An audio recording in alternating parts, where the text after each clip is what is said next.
Above and beyond the factors that we've discussed, there are several other key issues in the workplace that can affect employee psychological health and safety. Within each issue are various factors that organizations need to consider when creating a psychologically healthy and safe workplace. Stigma and discrimination related to mental health in the workplace is an area that organizations need to work at eliminating, especially if it relates to mental illness. Stress is another issue to look at. With proper knowledge and resources, stress can be exciting and motivating. Without the right support, stress can impact the workplace negatively. The research around balancing job demands and the level of control over those demands is decades old, yet it still applies. Where work demands are high and there is a matching level of control over the demands, employees can stay in balance. But the same applies to effort and reward. If employees put in a lot of effort for very little reward, it's likely to demotivate them. Organizations need to recognize and balance these concerns. Presenteeism is another issue. This occurs when an employee is at work, but due to health problems or personal issues, they are not functioning at their most optimum level.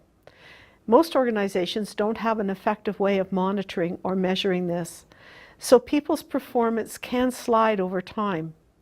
This stressor often results in a loss of workplace productivity. It's really worth resolving with proper support for the sake of both the employee and the organization. Addiction is also a concern for employers to keep in mind. Having a policy in place about substance abuse in the workplace can be helpful. While addiction is a medical issue that needs to be dealt with separately, we can protect our workplace by dealing swiftly and effectively when someone shows up at work under the influence. There are other chronic stressors that are unique to specific work environments.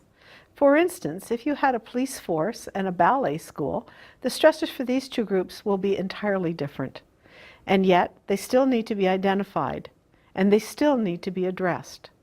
This is why the standard encourages you to go beyond the identified factors to engage employees in talking about the chronic stressors they are faced with and what you could do to help find solutions together.